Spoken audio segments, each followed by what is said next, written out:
Hello everyone. Today we have with us Niladari Nath.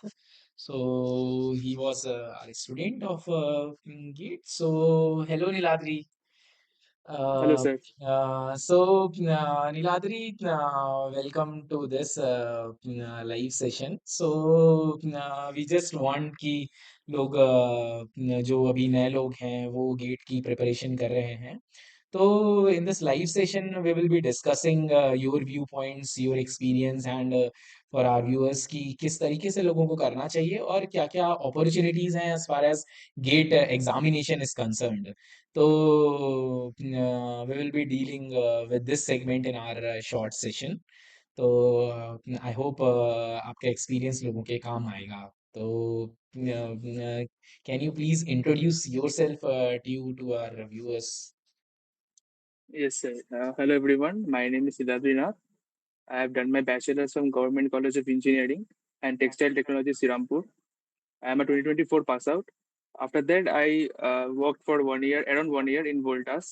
After that, I decided to pursue masters. So I decided to write GATE, and after that, I got an AIR of 6 with a GATE score of 891 in textile engineering and fiber science paper. Okay, okay, okay. That's very nice. Congratulations to you for this wonderful rank. Thank you, sir.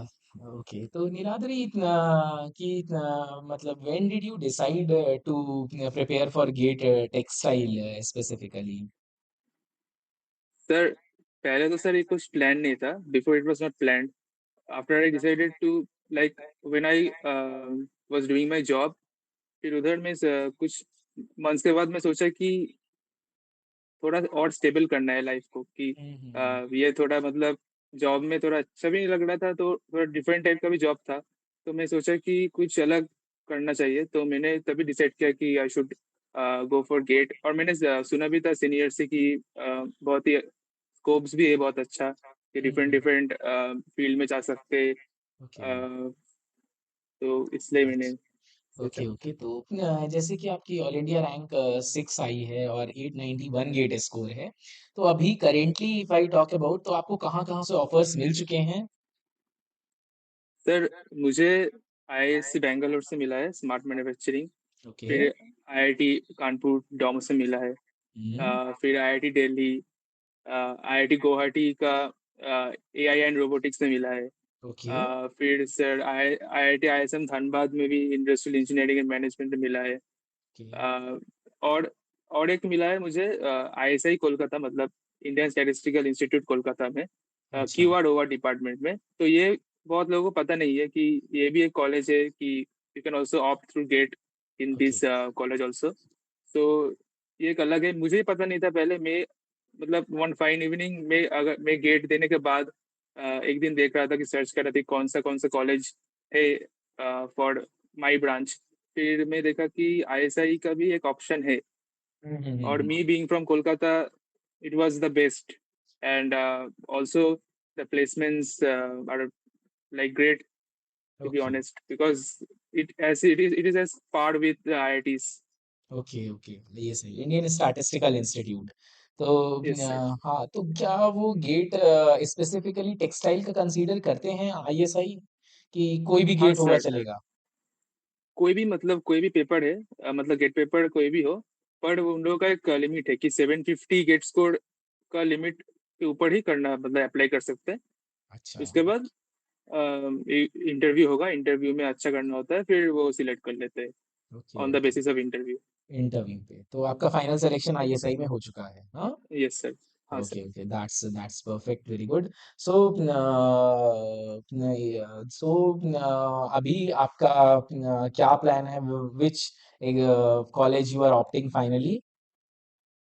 Finally sir ISI Kolkata में opt कर रहा हूँ ISC क्योंकि sir को. मुझे data science oriented मतलब jobs में focus था पहले हम्म. से ही तो उसके लिए ये statistical institute one of the best है डेटा साइंस के लिए और बाकी कॉलेज भी अच्छा है मतलब आईआईएससी में भी बहुत बढ़िया प्लेसमेंट होता है जो मुझे मिला था वो स्मार्ट मैन्युफैक्चरिंग का मैंने सुना है कि उसका मिनिमम पैकेज ही 20 lakhs था ओके. तो तो वो डिपार्टमेंट मतलब मैं भी कंसिडर कर रहा था, लेकिन फिर लास्ट में एंड में मैं सोचा कि यही कर लेता हूँ, क्योंकि ये fully data science oriented course है। तो कंपनी भी आता है, मतलब डेटा साइंस ओरिएंटेड ही आता है। डेटा लेकिन बाकी साइंस। सब आईआईटी में थोड़ा मतलब ऑपरेशन रिसर्च का भी आता है, कुछ मैन्युफैक्चरिंग का भी आता है।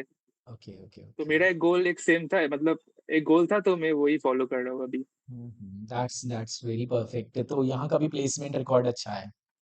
Yes sir. Okay okay, that's very good. तो अब जो है बहुत सारे लोगों की क्वेरी है जो आगे प्रिपेयर कर रहे हैं कि क्या प्रिपरेशन स्ट्रैटेजी रहनी चाहिए और कैसे सब्जेक्ट वाइज प्रिपरेशन करना चाहिए। तो if you can tell something कि what was your educational background in textile technology only, हाँ? Yes sir. Bachelor's in textile technology. So, if I talk about the preparation strategy, so how many months did you prepare for Gate Textile? Sir last 6 months मैंने fully prepare किया था, last 6 to 5 months. अ, पहले पहले भी कर रहा था, लेकिन उतना मतलब फुल फोकस पे नहीं कर रहा था, लेकिन कर रहा था। लेकिन लास्ट के 5 to 6 मंथ्स फुल्ली प्रिपरेशन, मतलब एक शेड्यूल बना के कर रहा था। कैसा शेड्यूल रहता था आपका? सर मैंने रिजाइन कर दिया था तो जॉब से तो मेरा बहुत टाइम मिलता था मुझे। तो हम्म, मैं 6 to 8 आवर्स तो पढ़ता था। पढ़ते थे, ओके। मतलब मैं टॉपिक वाइज डिवाइड कर लेता था मेरा शेड्यूल, कि 2 घंटा में स्पिनिंग पढ़ूंगा, 2-3 घंटा में न्यूमेरिकल्स करूंगा, पूरा पीवाईक्यूज वगैरह। फिर और 2 घंटा में और कुछ वीविंग वगैरह, या फिर केमिकल प्रोसेसिंग भी बहुत इंपॉर्टेंट है, तो हम्म, वो मैं टाइम देता था। और एक वीक में एक दिन में पूरा दिन मतलब एप्टीट्यूड करता था, along with the other core subjects. Okay okay तो ऐसे ओके। मतलब शेड्यूल बना के मैं फॉलो करता था। पूरा तो शेड्यूल मतलब कंप्लीट नहीं होता था, लेकिन ट्राई हम्म, करता था कि मैं हाँ। पूरा हो पाए। हम्म, किसी का भी पूरा नहीं होता है, but it's just the thing कि आप उसको स्टार्ट करो, पुश करो, वो चीज को आप स्टार्ट करते हो तो एंड तक पहुंच जाता है चीजें, but starting is very essential. तो आपने जो है यस शुरुआत में जॉब करते हुए फिर उसके बाद जॉब को रिजाइन करके फिर उसके बाद पूरा डेडिकेशन आपने गेट को दिया लास्ट 6 मंथ्स डेडिकेटली, है ना? उसमें आप पढ़ते रहते यस सर। थे। तो उसमें जो है आपने किस सब्जेक्ट से स्टार्ट किया था, और किस हिसाब से सब्जेक्ट्स के टाइम को हम डिवाइड करते हैं, if your plan is concerned? Sir मेरा मतलब स्पिनिंग थोड़ा स्ट्रांग था, क्योंकि मैं जॉब भी मैं स्पिनिंग डिपार्टमेंट में करता था, और कॉलेज में भी मैं स्पिनिंग थोड़ा अच्छा था। तो मैं स्पिनिंग को मैं उतना टाइम नहीं देता था, लेकिन देता था कि पीवाईक्यूज में करूँ, फिर थोड़ा थ्योरी पढ़ लूँ। जैसे ओके मैं ओके। एनपीटीईएल पूरा फॉलो किया था। एनपीटीईएल बहुत ही इंपॉर्टेंट है, क्योंकि हम्म, एनपीटीईएल से ही हर ईयर क्वेश्चन आता ही आता है, एनपीटीईएल से वैसे ही आता आता है। और जो वीडियो है एनपीटीईएल के जो प्रोफेसर पढ़ाते हैं, तो वो है। बहुत ही अच्छा है। उसमें उससे मैं पहले एक नोट बनाया था। मैं पूरा वीडियो मतलब पूरा मतलब स्पिनिंग, फिर प्रोसेसिंग का, फिनिशिंग का मैंने देखा था वीडियो, टेस्टिंग का देखा था वीडियो। तो वो देख के मैं एक नोट बनाया था मैं पूरा। एट द लास्ट मतलब लास्ट 2 महीना मैंने वो नोट पढ़ा था, और वो नोट पढ़ के मैं एक छोटा नोट और एक छोटा नोट बना था, मतलब एक मतलब हैंडी नोट बना था कि छोटा छोटा करके पॉइंट करके जो इम्पोर्टेंट बुलेट है। पॉइंट्स। हाँ, वो एक नोट बना था, वो भी बहुत यूजफुल है, क्योंकि 2 बार रिवीजन हो रहा है आपका। मतलब हम्म अगर नोट से नोट बनाएंगे तो और भी हम्म अच्छा रिवीजन होगा। तो वो मैं फॉलो किया था। और पीवाईक्यू सर मस्ट है, क्योंकि पीवाईक्यू से न्यूमेरिकल आता है, और कुछ अगर थियोरीज भी छूट जाता है तो फिर वो भी पीवाईक्यू से आप वो कवर कर मतलब एक सकते। फॉर एग्जांपल एक टॉपिक का है, वहाँ आपने वो नहीं बनाया, आपने मतलब नोट नहीं बनाया, तो उससे वो टॉपिक देख के मैं उसका ओरिएंटेड जो क्वेश्चन है, उसका हम्म, ओरिएंटेड टॉपिक है, वो पढ़ के फिर ओके। उससे नोट बनाया था। वही our strategy is also the same कि इस तरह से आप जब पीवाईक्यूज लगाते हो तो उसके इन एंड अराउंड जितने क्वेश्चंस होते हैं उसको भी आप चीजें देख देख के जो है ज्यादा आप कर लेते हो। तो yes that's the yes. Perfect part for this है। सो ये चीजें हैं। So how coaching and my mentorship helped you to crack GATE exam? तो इट वाज रियली हेल्पफुल, क्योंकि मेरा कोई क्लियर पाथ नहीं था। तो एक पाथ मिला मिला मुझे कि ऐसा ऐसा करना है। न्यूमेरिकल्स का मतलब मुझे जो डाउट होता था, तो वो बहुत ही मुझे हेल्पफुल हुआ ओके है। ओके। डाउट सेशंस क्लियरेंस, फिर मॉक टेस्ट का भी बहुत रोल था, क्योंकि एक एग्जाम एनवायरनमेंट मिलना बहुत ज़रूरी है। बिल्कुल, बिल्कुल। और सो यही है सर। ओके, सो यही होता है कि आपको एक प्रॉपर पाथ मिल जाता है। इट्स जो अनलाइक जो टेक्सटाइल एक छोटी सी ब्रांच है हमारी, जो उसमें एक आपका proper pathway is important and proper guidance, एक सिस्टमेटिक वे में गाइडेंस हो जाएगा। It's not that difficult, but proper एक गाइडेंस, एक प्रॉपर एक सिस्टमेटिक पाथ जरूरी होता है। एक आपका एक रेगुलर स्केड्यूल इज इम्पॉर्टेंट, है ना? Regular schedule is important as far as my things is concern. So निरादरी, one thing is more ki just viewers want to know ki list of books, if you can tell list of books for each individual subject, and वहां से अगर books को, क्योंकि books आज भी एक traditional source हैं, तो आपने कौन से बुक्स को प्रेफर किया था? सर मैं स्पिनिंग से स्टार्ट करना चाहता हूँ। जी। तो स्पिनिंग का सर डब्ल्यू क्लीन मैनुअल जो है, रिटर्ड मैनुअल, वो बहुत ही इंपॉर्टेंट है। उसमें उससे थ्योरी बहुत आता है। तो हम्म। मैं वो फॉलो किया था। फिर NPTEL video R Chattopadhyay sir का जो है कन्वेंशनल प्लस एडवांस स्पिनिंग, वो पूरा देख लिया था वीडियो। उसके बाद जो न्यूमेरिकल्स है वो तो पीवाईक्यू से ही देख देख के कर सकते हैं। तो स्पिनिंग का ये डब्ल्यू क्लीन मैनुअल है। फिर सर वीविंग का सर एनपीटीईएल वेबसाइट का एक नोट उधर मिलता है एनपीटीईएल का, तो वो हम्म। मैंने पूरा फॉलो किया था। उसमें थियोरी है, न्यूमेरिकल भी है। हम्म। फिर नीटिंग में आता है सर। नीटिंग में सर मैंने भी मतलब एनपीटीईएल का वीडियो ही देखा था यूट्यूब में। बिपिन सर का वीडियो है वो। तो वो बहुत ही अच्छा है, मतलब पूरा नहीं देखना होता है लेकिन वो सिलेबस वाइज देखना होता है। तो हम्म। वो अ, मैंने करा है। और इनक्यूट करके एक हम्म। बुक आता है, तो उसमें मैं वोवेन प्रोडक्शन इनक्यूट से किया था। और ओवरऑल जो वीविंग है, ओवरऑल वीविंग मैंने सभी अदनुड करके एक बुक है, उससे मैंने पूरा मतलब किया था वीविंग का। Okay. तो उसके बाद सर टेस्टिंग में आता है सर। टेस्टिंग में सर मैंने कोई बुक फॉलो नहीं किया था। मैं पूरा वो एनपीटीईएल वीडियो और वेबसाइट में जो नोट है अपूर्व दास सर का, तो मैं पूरा वो फॉलो किया है। मतलब उधर मोर देन इनफ है वो, उससे बाहर कुछ आता नहीं है। हम्म। और सर जो टेक्सटाइल फाइबर में सर, नेचुरल फाइबर में मैं ईपीजी ईपीजी घोल बुक पीजी फॉलो गोल। किया था। हम्म। और सिंथेटिक में वीबी गुप्ता एंड वीके कोठारी करके एक बुक है। हम्म। लेकिन सर वो पढ़ना, वो बहुत बड़ा बुक है, तो मैं सजेस्ट करूंगा कि सिलेबस वाइज पढ़ने के लिए, मतलब जो सिलेबस में है टॉपिक वही पढ़ने के लिए, क्योंकि वो बहुत बड़ा बुक है, 600-700 पेजेस का बुक है। हम्म। और केमिकल प्रोसेसिंग में सर प्री ट्रीटमेंट एनपीटीईएल से किया है मैंने पूरा। वो बहुत अच्छा अच्छे से नोट बनाया है एनपीटीईएल हम्म। में। और डाइंग में सर वीए शेनाई करके एक टेक्नोलॉजी ऑफ डाइंग बुक है, तो वहां से मैंने किया है। और फिनिशिंग में कुशल सेन सर का एनपीटीईएल का वीडियो मैंने देखा है पूरा, हम्म। उधर नोट बनाया पूरा, वो अच्छे से किया है। और सर प्रिंटिंग में सर लेस्ली डब्ल्यू माइल्स करके एक बुक है, तो वहां से मैंने वो प्रिंटिंग का नोट बनाया है। Okay, okay. और सर जो इम्पोर्टेंट दोनों टॉपिक है, यार्न ज्योमेट्री और फैब्रिक ज्योमेट्री, वो मैंने आपसे किया है, आपका नोट देख के किया है, क्योंकि वो उतने अवेलेबल नहीं है इंटरनेट में। ओके, अ, ओके। और यान ज्योमेट्री में एक है कि आप दीपन सेन सर का वीडियो देखा है मैंने एनपीटीईएल में, तो वो आप फॉलो कर सकते हो। Okay, okay, okay. तो ये सारी ट्रेडिशनल बुक्स और एनपीटीईएल सोर्सेज भी आज भी बोलते हैं कि वो चीज़ जो है वो हमेशा से ट्रेडिशनल रही है, क्योंकि एनपीटीईएल का एक चीज़ है कि these are made by IIT professors. तो वही आईआईटी वही एग्जाम बना रही है, वही कंडक्टिंग बॉडी है, तो they make according to their pathway, तो उससे बहुत हेल्प मिल जाती है को गेट के एग्जामिनेशन के पॉइंट ऑफ व्यू से। बाकी जो आप यस सर। कोचिंग्स करते हो उससे तो आपको एक पाथवे मिलता है सिस्टमेटिक वे से सारा पढ़ने का, but traditional way of studying still remains the same, no matter कितना भी ऑनलाइन चीजें हो जाएं। बट ट्रेडिशनल आपको टेक्स्ट बुक्स भी कवर करनी पड़ती, क्योंकि कंसेप्ट जो है आपको आज भी जो है कितने 20 साल पुरानी है, अगर आप एनक्यूट देखोगे तो इतनी इतनी पुरानी बुक्स हैं, आज भी वही कंसेप्ट चल रहे हैं। पीपल एवरी ईयर की सर ये अपडेटेड है स्केड्यूल की नहीं, लेकिन लोग ये नहीं देख रहे हैं कि 20 साल पहले भी वही ट्रेडिशनल बुक्स थी, आज भी वही ट्रेडिशनल बुक्स हैं, और इसका जो सिलेबस है पैटर्न हर बार बदलता रहता है, पैटर्न चेंज हो रहा है, बट हमारा जो कोर कंसेप्ट है that remains the same till now, है ना? Do you agree? हाँ सर।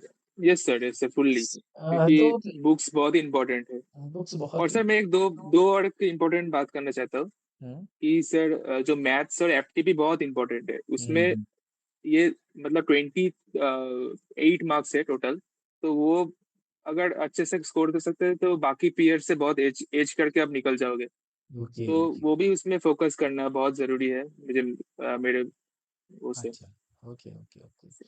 अच्छा, also Niladri, did you understand the way I taught you and the strategies I told you in the latest last few months? कि किस तरीके से आपको पढ़ना है, क्या लेक्चर्स थे, आपको तरीका जिस तरह से पढ़ाया जाता था, सारी चीजें समझ में आ रही होती थी? ये सर फुल्ली आता था। अच्छा, वो फुली। देख के मैं रिवीजन करता था रोज, मतलब आपके क्लास खत्म होने के बाद मैं थोड़ा रिवीजन कर लेता था जो ओके पढ़ाया था। ओके, उससे आपको हेल्प मिलता था उस चीज़ों से। तो ये सर। वो चीज़ें बहुत इम्पोर्टेंट रहती हैं। अच्छा, नीलाद्री, सो जैसे एग्जामिनेशन वाले दिन में पेपर अटेम्प्ट करने की भी एक स्ट्रैटेजी होती है कि लोग कहते हैं कि बहुत बहुत तैयारी की है, but they could not score that much because कुछ लक को मैटर करते हैं, कुछ उस दिन में क्या हो रहा है कि this is a one day game. तो it does not directly relate कि how much you studied directly relates to score. So क्योंकि ये बहुत पॉइंट पॉइंट का डिफरेंस रहता है, तो क्या आप उस स्ट्रैटेजी को बता सकते हो कि आपकी क्या स्ट्रैटेजी रही उसमें? ये सर मेरा भी ऐसा ही था। मेरा मतलब मैं जब हॉल में गया था, एग्जाम हॉल में, मैं पूरा मतलब ब्लैंक हो गया था। तो मतलब मैं ये बोलना चाहता हूँ कि काम रहना पड़ेगा, पहले तो काम रहना पड़ेगा पूरा। और फिर जब अटेम्प्ट करेंगे पेपर तो पहले डिसाइड करना पड़ेगा कि कौन कौन सा पार्ट में स्टार्ट करूँ। जैसा मैं थोड़ा मतलब कोर सब्जेक्ट्स में थोड़ा अच्छा था, तो इसलिए मैं फर्स्ट फर्स्ट एप्टी को छोड़ के, एप्टी और मैथ्स को छोड़ के स्टार्ट किया था। हम्म तो वो एक मतलब प्लान बनाना पड़ता है, क्योंकि अगर पहले पहले ही अगर मतलब टफ क्वेश्चन आ जाता है सामने तो पहले दिमाग घूम जाता है। तो वो हम्म। नहीं होने देना चाहिए। वो नहीं तो होना वो चाहिए। अवॉइड करना होना चाहिए पूरा। और और एक मेरा स्ट्रेटेजी में फॉलो किया था कि पेपर को मैं 3 पार्ट में डिवाइड कर लेता था, 3 पार्ट में।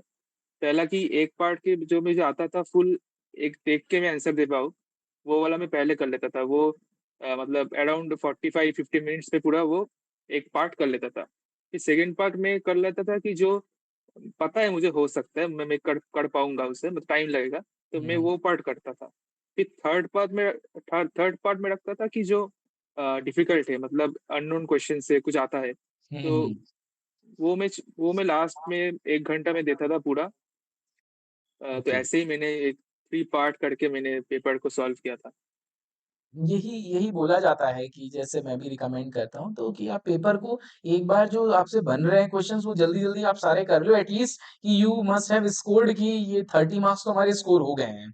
उसके बाद रेस्ट मार्क्स के लिए हम उसमें करेंगे जो आपको टीयर टू में लग रहे हैं कि हाँ ये हो सकते हैं।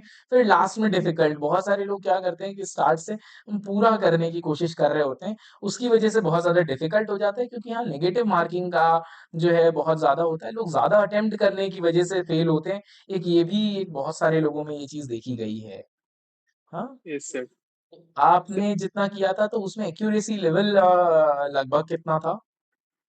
तो एक्यूरेसी लेवल मेरा अच्छा ही था, लेकिन मैंने 2 क्वेश्चंस में ईगो में ले लिया था कि मैं करूंगा। तो वो मैं सजेस्ट करता हूँ नहीं। नहीं करना चाहिए। हाँ, एनईटी तो आप फिर भी कर सकते हो, न्यूमेरिकल आंसर टाइप वाली चीजें। और असर्शन रीजनिंग का 2 क्वेश्चन आता है। किसका? हेलो। असर्शन रीजनिंग का दो। असर्शन रीजनिंग, हाँ, assertion reasoning there are two questions. हाँ, तो मैं ईगो में लेके कर लिया। हम्म।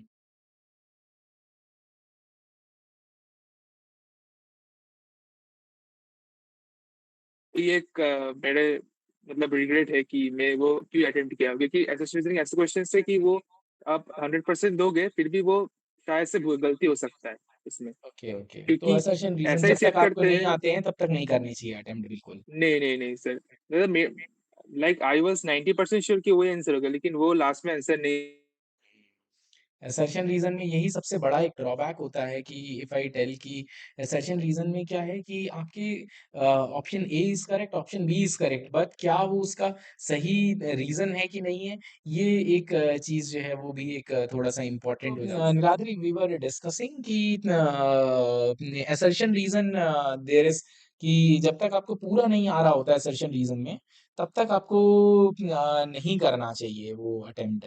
सो उससे क्या है कि 0.67 मार्क्स का आपका डिफरेंस आ जाता है, that creates yes sir. A lot of difference, है ना?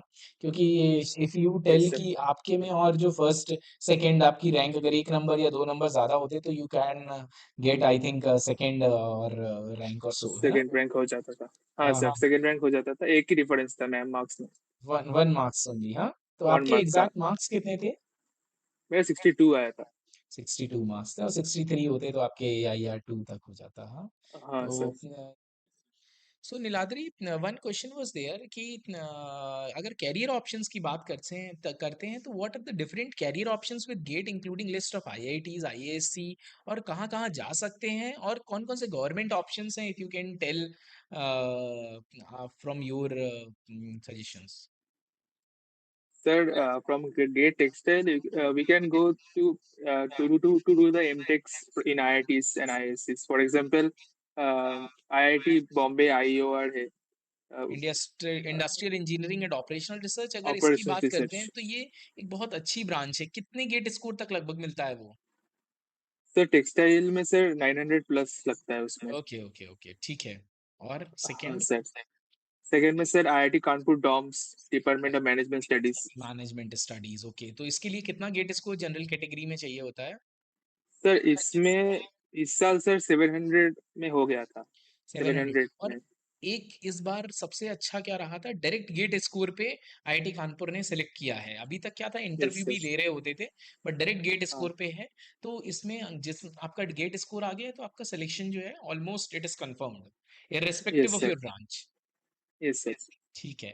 और और sir IISc Bangalore master of management, ये हम्म, मतलब premium master of management MMGT, ये मतलब प्रीमियम एक डिग्री कोर्स है।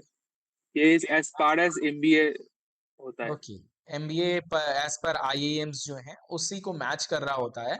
ये जो यस सर। MMGT का कोर्स है इसके लिए भी आपका yes get sir. Score 800 plus होना चाहिए। हाँ सर। उसमें सर इंटरव्यू में अलग से परफॉर्म करना पड़ता है, और प्रोफेसर का भी मतलब थोड़ा है कि उन लोग को कौन सा चाहिए, तो उसका मतलब अलग क्राइटेरिया ही है पूरा। उनके ऊपर डिपेंड करता है, सिलेक्शन थोड़ा टफ ओके है उसमें। Okay okay. Yes sir. Textile वालों की एंट्री थोड़ी सी टफ है अगर बात करते हैं, तो उसमें इंटरव्यू यस का सर। प्रिपेयर आपको अलग से करना पड़ता है डिस्पाइट योर गेट स्कोर। तो उनके यस सर। हिसाब से आपको कुछ चीजें पढ़नी पड़ेंगी, और उस हिसाब से अच्छे से वेल प्रिपेयर, और डिपेंडिंग अपॉन द जो आपके प्रोफेसर हैं उनकी प्रोफाइल के हिसाब से आपको उस प्रोजेक्ट में या उस चीजों के बारे में नॉलेज होना चाहिए। Yes sir. ओके। और सर IISc बैंगलोर का स्मार्ट मैन्युफैक्चरिंग ब्रांच है एमटेक में, तो हम्म। वो भी बहुत ही अच्छा है। वो प्रोडक्ट डिजाइन में आता है वो ओके। ब्रांच। उसमें भी गेट से आ जाते हैं, टेक्सटाइल से लेते हैं। लेते हैं। Yes sir.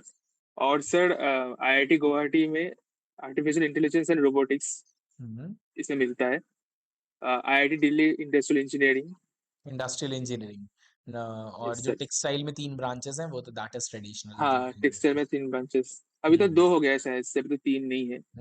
तीन, टेक्सटाइल इंजीनियरिंग और फाइबर साइंस और केमिकल प्रोसेसिंग, ये हाँ, तीन वो है। केमिकल प्रोसेसिंग और फाइबर चल साइंस रहा है। एक कर दिया है। और अच्छा अच्छा। टेक्सटाइल इंजीनियरिंग अलग है, 2 कर दिया ब्रांचेस अभी। ओके ओके, अभी तक तो हो रहा था। टेक्सटाइल केमिकल हाँ प्रोसेसिंग सर। में अभी एडमिशन हुए हैं शायद इस बार भी, कुछ ऐसा हाँ था। सर। हाँ सर। ओके ओके, ठीक है।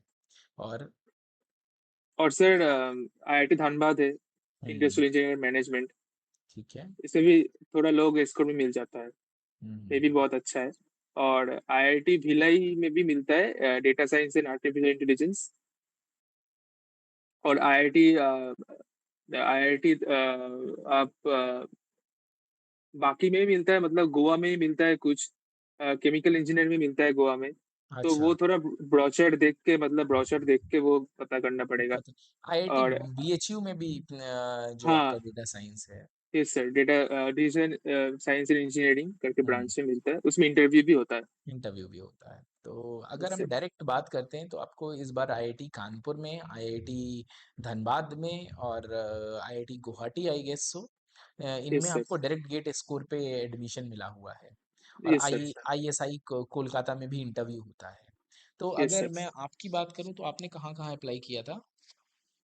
सर मैंने अप्लाई किया था आईआईटी बॉम्बे आईआईओ में किया था, आईआईटी कानपुर में किया था, DoMS, IISc Bangalore master of management में किया था, फिर आईआईसी बेंगलोर स्मार्ट मैन्युफैक्चरिंग, फिर industrial engineering IIT Delhi, IIT Dhanbad, IIT Dhanbad में industrial engineering, IIT Bhilai data science and AI, IIT Guwahati robotics and AI, और आईएसआई कोलकाता में किया था। और उसमें सभी मिल गया था, लेकिन सिर्फ आईआईटी बॉम्बे में इस साल थोड़ा हाई कट ऑफ गया है, तो वो नहीं मिला था, बाकी सभी मिल गया था।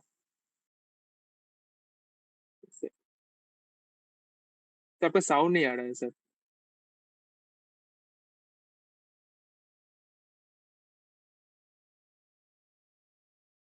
साउंड का इश्यू है सर अभी। आ रही है, वॉइस आ रही है अभी? हाँ हाँ हाँ सर, अभी आ रहा है सर। अच्छा। तो आपको ये सारी ब्रांचेस मिल गई थी एक्सेप्ट आईओआर के में। और ये बहुत एक अगर आप देखोगे तो ये बहुत एक अच्छा ऑप्शन है अगर गेट के कंपैरिजन में देखो तो। अब अगर कहते हैं कि अगर आपको टेक्सटाइल छोड़ना भी है तो उसके लिए बहुत ज़्यादा पढ़ना पड़ेगा, तब आप उस कैटेगरी में पहुंच पाओगे कि आपके टेक्सटाइल के अलावा दूसरी ब्रांचेस में स्विच कर पाओ। यहाँ आपका जो है फिर आपका डोमेन चेंज हो जाता है, और एक यही ऑप्शन है बीटेक के बाद में जो आपका स्विच करा सकता है उस चीज़ को, अगर आपको दूसरी फील्ड में इंटरेस्ट है। बट द थिंग इज कि आपका इंटरेस्ट होना चाहिए टुवर्ड्स उस चीज़ में, और इंटरेस्ट भी जिस डोमेन में आपका स्कोप है। आप स्टैटिस्टिक्स की बात करोगे तो this is an evergreen field, अगर आप आईएसआई की बात कर रहे हो स्टैटिस्टिक्स का। तो स्टैटिस्टिकल इंस्टीट्यूट में आईएसआई में तो जो बहुत सारे आरबीआई में भी आप देखोगे आरबीआई मैनेजर्स, तो वो भी आईएसआई के हो रहे होते हैं, तो Indian yes statistical sir. Institute. But the thing is कि टेक्सटाइल वालों को उतनी अवेयरनेस नहीं है। Many of the students from Kolkata and your colleges also don't even know about कि आईएसआई बाहर, आप नॉर्दर्न इंडिया की तो बात ही अलग है, आपके वहाँ के लोग भी नहीं जान रहे हो रहे हैं कि अभी भी सब एक ट्रेडिशनल पाथवे चला आ रहा है। कि तो उससे क्या है कि इस तरीके का थोड़ा सा अवेयरनेस लोगों को पता होना चाहिए कि कितना अपॉर्चुनिटी, और बीइंग अ टेक्सटाइल पर्सन, और तो इट्स आर ड्यूटी कि वी कैन वो प्रोग्रेस अवेयरनेस, तो अवेयरनेस हम लोग अपनी तरफ से पहुंचा सकते हैं लोगों को। और it's not that difficult if I tell you कि ये सब कर सकते हैं और चीज़ें हैं, हो रही हैं। So if I conclude this, तो what's your future plan and what's are your recommendation for future students? Yes sir. तो अ, अगर डोमेन चेंज करना होगा, चाहते हैं, तो फिर you can do it, but आपका अगर इंटरेस्ट है अगर दूसरे डोमेन में जाने के लिए, या कुछ कंडीशंस है कि कोडिंग करना पड़ेगा, फिर मैथमेटिक्स करना पड़ेगा। अगर ये अलग अलग जो डिपार्टमेंट है डेटा साइंस में है, तो जाना चाहते हैं तो फिर वही जाना चाहते हो तो फिर कर सकते हो, लेकिन एक ये दो तीन चैलेंजेस है। तो मैं बोलूँगा कि इट इज़ गुड कि अलग-अलग एक्सपोज़र मिलेगा डिफरेंट फ़ील्ड में जाने के लिए। और ये सब अलग-अलग कॉलेज में अपॉर्च्युनिटी दे रहा है टेक्सटाइल को, मतलब एक चांस दे रहे हैं वो लोग। तो एक बहुत ही अच्छा मतलब करियर ऑप्शन है मेरे लिए। और मेरा जो है, मैं पहले से ही मैं सोच रहा था कि मैं डेटा साइंस डोमेन में ही जाऊँगा। तो इसके लिए मेरे लिए आईएसआई इज़ द बेस्ट। तो इसके लिए मैंने यही चूज़ किया हो। ओके, दैट्स वेरी परफेक्ट अगर बात करते हैं। और इससे इसके अलावा गेट की अगर आप बात करोगे तो जो गवर्नमेंट इंस्टीट्यूशंस हैं, जो साइंटिस्ट बी की डायरेक्ट वैकेंसीज आती हैं, you are eligible for that also. मतलब अगर आप yes sir. Central silk board की बात करोगे तो वो आपके कोलकाता रीजन में, उधर रीजन में बहुत सारे हैं अगर आप देखोगे तो सेंट्रल सिल्क बोर्ड में अगर आता है तो आप you can directly apply in these 3 years। तो आप 3 साल में अप्लाई कर सकते हो साइंटिस्ट बी की वैके। और most probably with this GATE score आपको डायरेक्ट मिल जाएगा, क्योंकि 85% परसेंटेज आपका गेट स्कोर का हो रहा होता है। दूसरा आपका डीआरडीओ है, defence research and development organisation. उसके बाद में भी बहुत सारे आपके अपने एनटीसी वगैरह आपके और ले रहे होते हैं जो गेट स्कोर को ही BIS है। कंसीडर करते हैं, जो डायरेक्ट बीआईएस में भी साइंटिस्ट भी। तो साइंटिस्ट की वैकेंसीज के लिए जो है आप एलिजिबल हो जाते हो, तो ये गेट का एक एडेड एडवांटेज है। सो अगर आप इसमें रिस्क टू रिवॉर्ड रेशियो होता है, तो for that this is very good अगर इस कंडीशन में, क्योंकि if you consider just success या success rate of any other competitive examination, तो उसके कंपैरिजन में this is far much easier, और इसका प्रिपरेशन इतना ज़्यादा डिफिकल्ट नहीं है as compare to other ratios, क्योंकि है limited students. But thing is competition increase हो रहा है, बट अगर आप अपनी तरफ से, फिर यही है कि हर चीज़ का शॉर्टकट नहीं होता है, करना खुद से पड़ता है। Everybody, even the coaching, mentorship, जो भी चीज़ें हैं, वो सिर्फ आपको एक पाथ दिखा सकती हैं। रेस्ट अदर स्टूडेंट्स भी, जैसे आपने डेडिकेटली किया, तो आपकी जिम्मेदारी बन रही थी कि आप मेरे से पूछ रहे थे बार बार रेगुलरली चीज़ें, हम लोग डाउट सेशंस लेते थे, but it's student, it's your responsibility at the end कि आप कितना चीज़ें ले पा रहे हो चीज़ों से, लोगों से, या कितना आप खुद से। तो your effort is much more important rather than आप किसी भी चीज़ को कहीं भी कंसीडर करोगे। तो खुद की मेहनत बहुत ज़रूरी है। तो मेहनत, बहुत से लोग क्या है, शॉर्टकट्स की वजह से जो है, जितना आपका एआई बढ़ता जा रहा है, सब चैट जीपीटी इतना सब में, तो वो क्या है, लोग थोड़ा सा रिप्लेस करने की कोशिश कर रहे हैं। बट आज भी एक द रियलिटी इज कि this can not replace the actual handwritten notes. जितने भी आपकी चीजें हैं, जो आप खुद से चीजें लिख के आप सीखते हो, वो कभी भी डिजिटल नोट्स कभी भी रिप्लेस नहीं कर सकता है उस चीज को, है ना? Yes yes. तो do you agree with this? हाँ, यस सर, ऑब्वियसली सर, मतलब कोचिंग इंस्टीट्यूट सिर्फ 20% ही ऑफर कर सकते हैं, बाकी 80% खुद को ही करना पड़ेगा। बिल्कुल बिल्कुल खुद से करना है, बस आपको एक सारा चीज का पाथवे मिल जाता है सब यस चीज में। सर। हाँ, तो यस सर। वो चीज भी बहुत जरूरी है, मतलब coachings are also very important, क्योंकि कोचिंग से आपको डायरेक्शन मिल जाता है, और वरना आप खुद हाँ से सर। कर रहे होते हो, तो वो सारा आपको डायरेक्शन नहीं मिल पाता उस पाथ में। तो दैट्स इम्पोर्टेंट, और लोगों के एक्सपीरियंस से सीखना पड़ता है, कि जैसे पीवाईक्यूज मैंने आपको बताया, तो पीवाईक्यूज से आपको बहुत हेल्प मिली उस चीज में, कि यस पीवाईक्यूज सर। से करना चाहिए, पीवाईक्यूज से किस तरीके से करना चाहिए। हम लोग बहुत ज्यादा पीवाईक्यूज डिस्कस करके उस चीजों को कर रहे होते थे। जो नए कॉन्सेप्ट्स होते हैं, क्या आप सोच सकते हो, किस तरह से जो क्वेश्चंस फ्रेम किए जा सकते हैं, वो सोच सकते हो, क्योंकि द कोर्स इज लिमिटेड, है यस ना? सर। तो it was nice session with you Niladri. I hope लोगों को कुछ चीजें सीखने को मिली होंगी इस सेशन से, लोगों को नया मिला होगा, लोग थोड़े एक्सपीरियंस से सीखेंगे, और it was on the demand of many students. It would help, I would think कि it will help the future students as well. So it's our duty as well कि we as a textile community should grow together, कि all are linked together, more or less, either you are from any side of the country. So it was nice meeting you, Niladri. So I hope this session helps, and thank you so much for this session, and wish you all the very best for your future, and many many congratulations to you. Thank you sir, thank you sir, thank you so much. ठीक है, thank you. Okay, thank you.